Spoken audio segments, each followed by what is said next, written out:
사랑하는 새벽나라 친구들, 여러분과 오늘 말씀을 나눌 유현우 전도사입니다. 여러분 혹시 잃어버린 물건이나 사람을 찾아 헤매보신 적이 있으신가요? 저는 초등학생 때 길에서 어머니를 잃어버려 한참 동안 어머니를 찾아 헤맸던 적이 있었습니다. 어머니를 잃어버리고 얼마나 무섭던지요. 그때 혼란스러웠던 기억이 아직도 어제 일처럼 생생합니다. 오늘 저희가 함께 나눌 성경의 이야기 속에도 저와 같이 누군가를 찾아 헤맸던 사람들의 이야기가 나옵니다. 오늘 말씀의 제목은 어디 계세요, 예수님입니다. 오늘의 말씀은 요한복음 20장 1절에서 10절입니다.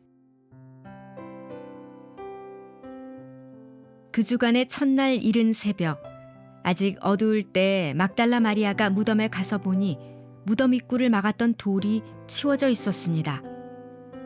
마리아는 시몬 베드로와 다른 제자, 곧 예수께서 사랑하시던 제자에게 달려가서 말했습니다. 사람들이 주의 시신을 무덤 밖으로 가져다가 어디에 두었는지 모르겠습니다. 그리하여 베드로와 다른 제자가 무덤으로 향했습니다. 두 사람이 함께 달려갔는데 베드로보다 다른 제자가 앞서 달려가 먼저 무덤에 이르렀습니다. 그 다른 제자가 몸을 굽혀 안을 살펴보았는데 고운 삼배만 놓여 있는 것을 보았으나 무덤 안으로 들어가지는 않았습니다. 그때 뒤따라온 시몬 베드로가 도착해 무덤 안으로 들어갔습니다. 그가 들어가 보니 고운 삼배가 놓여 있고 예수의 머리를 감쌌던 수건은 고운 삼배와 함께 있지 않고 따로 개켜져 있었습니다.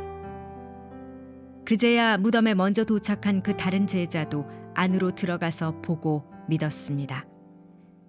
그들은 아직도 예수께서 죽은 사람 가운데서 살아나야 한다는 성경을 깨닫지 못하고 있었습니다.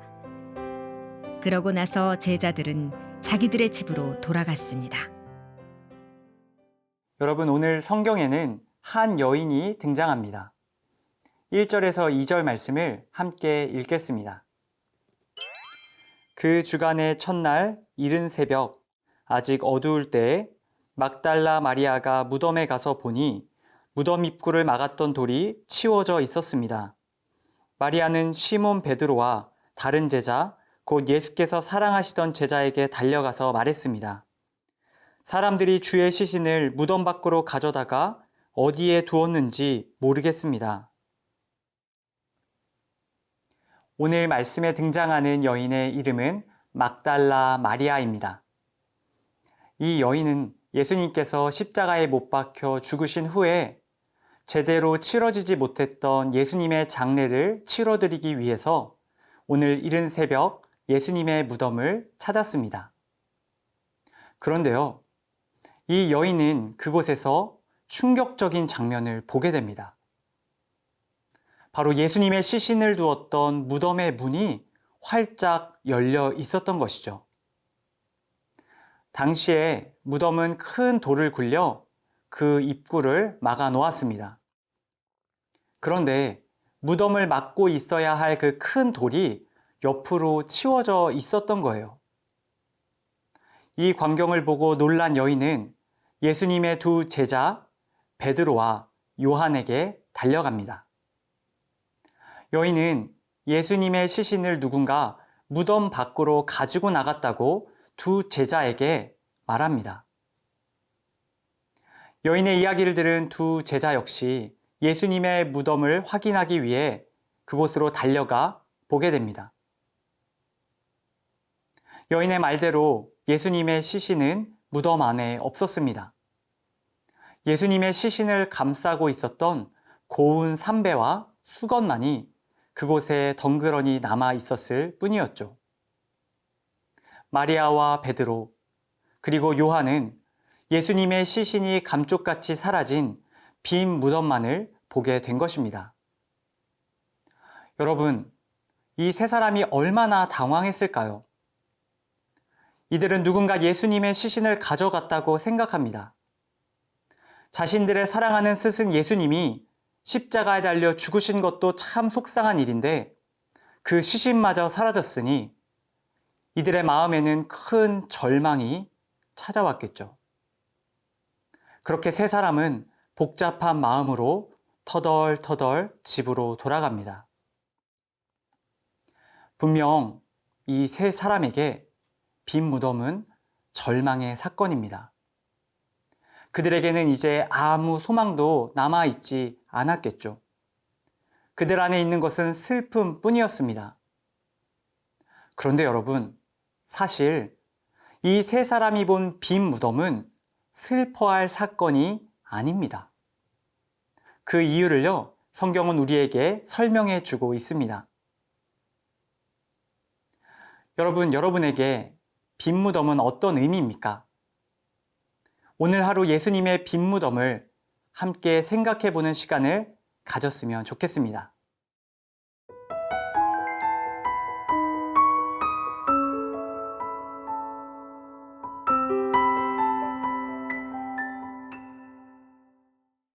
구절 말씀을 함께 읽겠습니다. 그들은 아직도 예수께서 죽은 사람 가운데서 살아나야 한다는 성경을 깨닫지 못하고 있었습니다. 오늘 성경은 빈 무덤의 비밀을 저희들에게 알려주고 있습니다. 여러분, 예수님의 빈 무덤은 절망의 소식이 아니라고 이야기합니다. 오히려 성경은 빈 무덤은 기뻐할 일이라고 말하고 있지요. 왜입니까? 빈 무덤은요, 예수님께서 죽음에서 부활하신 그 증거가 되기 때문입니다. 예수님께서는 이전에 사람들에게 자신이 죽은 뒤에 다시 살아날 것을 약속하셨습니다. 다만 오늘 말씀 속에 등장한 세 사람은 예수님께서 하셨던 그 부활의 약속을 기억하지 못했던 것이죠.